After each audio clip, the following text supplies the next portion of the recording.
검찰은 오늘 박근혜 전 대통령에게 징역 30년에 벌금 1,185억 원을 구형했습니다. 피고인은 주권자인 국민에 의해 대통령으로 선출이 됐지만 비선 실세 이익을 위해 국정을 농단하고 헌법 가치를 훼손했다라는 말과 함께 내려진 선고였습니다. 자, 이유종 기자. 예. 일단 지금 돌아보면요. 영상으로 저희가 간단하게 좀 요약을 해봤습니다만 10개월 동안 317일 동안 정말 많은 일이 있었습니다. 네, 기소부터 지금 검찰의 첫 구형까지 317일이나 걸렸습니다. 작년 4월 17일 날 박근혜 전 대통령이 구속이 됐고요. 다음 달에 첫 공판 준비 기일이 시작이 됐습니다. 그동안 재판만 크고 작게 100번 정도가 진행됐고 증인만 138명이 참석을 했습니다.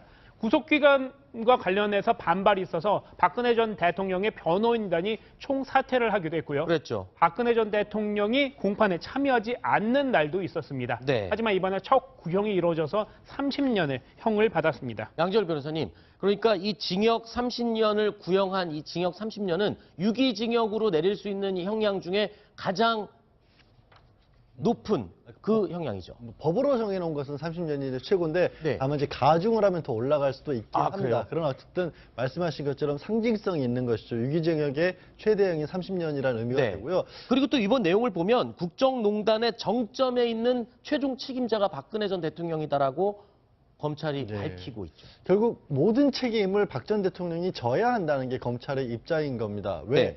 최순실 씨를 비롯해서 국정농단이 벌어졌던 것은 결국에는 권력을 손에 쥐고 있는 박 전 대통령이 이거를 국가를 운영할 공식적인 조직이 아닌 최순실 등을 포함한 사람들에게 이걸 맡겼다는 거죠. 최순실 씨도 있고 뭐 차은택 씨도 있고 여러 가지 사람들이 국정농단에 연루가 돼 있지 않습니까? 네. 그 모든 책임의 최종적인 그 책임은 박 전 대통령이고 수사 이후에 뭐 재판에도 비협조적이었고 또 한편으로는 그 이후에 어떻게 보면은 이 헌법재판소의 결정이나 이런 데 모든 것에서도 한 번도 국가 원수로서의 자세를 다하는 모습을 보여주지 않았다라는 것이 검찰이 가장 이런 표현이 정확하지 죄질이 나쁘다라고 본 그런 상황입니다. 네, 검찰의 입장에서 예, 그런 검찰의 표현을, 입장에서 예, 해주셨습니다. 검찰이 박근혜 전 대통령에게 징역 30년을 구형하는 그 순간 법정안은 일순 술렁이기도 했습니다. 법정에서 직접 취재를 했던 우리 채널A 신아랑 기자의 이야기 들어보시죠. 검찰이 징역 30년을 구형했을 때 탄식이 일부 방청석에서 나오기는 했습니다. 그래서 이전에 최정당한 사례도 많고 해서 그렇게까지 많은 소란은 없었고. 검찰의 1심 구형이 이루어진 바로 오늘 박근혜 전 대통령에게는 공교롭게도 두 번째를 맞는 2월 27일입니다. 1년 전 오늘 헌법재판소에서도 마지막 변론 기일을 진행했던 바로 그 날이기 때문입니다. 이번 사건을 겪으면서 주변을 살피고 관리하지 못한 저희 불찰로 인해 국민들의 마음을 상하게 해드린 점에 대해서는 다시 한번 송구스럽다는 말씀을 드립니다. 하지만 저는 단 한 번도 저희 사익을 위해 또는 특정인들의 개인적인 이익 추구를 도와주기 위해 제게 주어진 대통령으로서의 권한을 남용하거나 행사한 사실은 없습니다. 자, 궐석 재판이라고 하죠. 박근혜 전 대통령은 이번 재판에 참석을 하지 않았습니다. 양지열 변호사님. 예. 그런데 오늘도요. 이 참석 안 한 건 마찬가지인 이 상황에서 국선 변호인들이 대신 나와 있었습니다. 네, 그런데 박승길 국선 변호인이 이 최후 변론 도중에 눈물을 흘렸다라는 이야기가 들리고 있습니다. 어떤 부분에서 눈물을 흘렸던 겁니까? 일단 기본적인 취지는 그런 겁니다. 박 전 대통령이 비록 탄핵을 당하긴 했지만 네. 변호인의 입장에서 봤었을 때 대통령으로 있었던 공과 과가 있는데 공에 해당하는 부분들도 많이 있었다. 네. 특히 최근에 평창올림픽이 치러졌는데 그 평창올림픽이 치러지는 과정에서 박 전 대통령이 이 올림픽을 유치했고 성공적으로 행사를 치르기 위해서 노력했던 많은 부분들이 있는데 그 누구도 그 부분들을 알아주지 않고 있더라. 네. 그 부분이 이 평창올림픽을 보는 과정에서 나는 이제 박 전 대통령의 변호인으로서 무척 마음이 아팠다라는 얘기를 하면서 이제 대통령으로서 개인적인 그러니까 이 부분은 이제 법정에서 다투자겠지만 뭔가 잘못한 건 있지만 사적으로 이익을 추구하지 않았다는 점은 박 전 대통령의 주장의 바와 또 괴를 같이 하고 있습니다. 그런 네. 부분을 말씀을 하면서 네. 이제 최후 변론 과정에서 약간 울먹였다고 합니다. 그런데 사실 이 국선 변호인단은 박근혜 전 대통령과 단 한 번도 만난 적이 없는 그런 사람들입니다. 그래서 이 국선 변호인이 오늘 법정에서 눈물을 흘린 그 장면은 취재진뿐만 아니라 방청석에서도 의아해하는 분들이 꽤 많았습니다. 이 박승길 변호사는 이 과거에도요, 직접 뵙지는 못했지만 변호인으로서 박 전 대통령의 삶을 이해해보고 싶었다라고 느낌을 밝히기도 했습니다.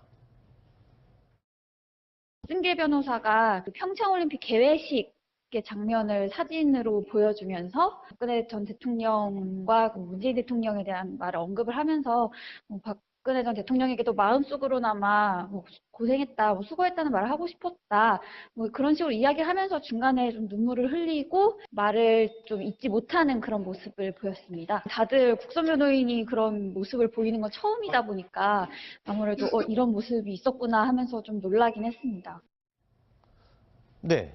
국선 변호인이 눈물을 흘리는 경우는 굉장히 이례적이어서 기자들이랑 방청객에서도 많이 놀랐다고 하네요. 네. 근데 이제 박승길 변호사는 사실 서강대 영문과 출신입니다. 네. 그래서 박근혜 전 대통령 이제 뭐 같은 학교, 대학 아하. 출신이죠.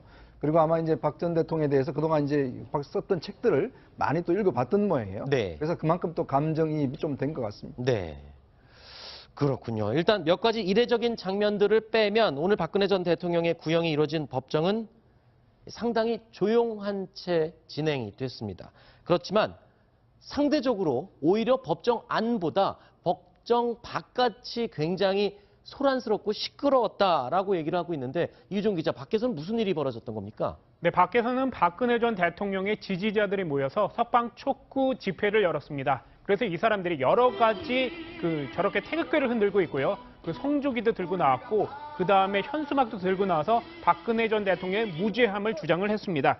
그리고 박근혜 대통령을 석방하라 이렇게 외쳤고요. 경찰은 이와 관련해서 한 5개 정도의 중대를 주변에 배치를 하면서 안전에 대비를 했습니다. 네. 자, 검찰의 구형 직후에 박근혜 전 대통령의 지지자들은 조용히 반응을 하지 말자라는 입장을 보였습니다. 침묵하자, 이런 반응을 보였다고요? 네, 네티즌 중에 박사모 일부 지지자들이 그렇게 밝힌 것인데요. 조용하게 침묵하자, 부탁드리자 이런 얘기를 했습니다. 너무 크게 떠드는 게 오히려 박근혜 전 대통령한테 마이너스 요인으로 작용할 수 있기 때문에 침묵으로 더 강한 메시지를 주자 이런 주장을 편 겁니다. 네. 자, 그렇다면 이제 구형이 나왔으니까 선고가 지금 남았는데 선고는 언제쯤 내려질 예정으로 나와 있죠? 통상적으로 4주, 5주 정도가 걸릴 것으로 보이고요. 또 분량이 많긴 하지만 사실 지금 받고 있는 박 전 대통령 혐의 대부분이 이미 이제 공범으로 적시된 부분 사람들에 대해서 재판이 끝나 있거든요. 그래서 네. 정리하면 될 것이기 때문에 그렇게 길게 늘어지진 않을 것으로 보입니다. 알겠습니다. 박근혜 전 대통령에 대한 검찰의 징역 30년 구형과 관련된 이야기 정리를 해봤습니다.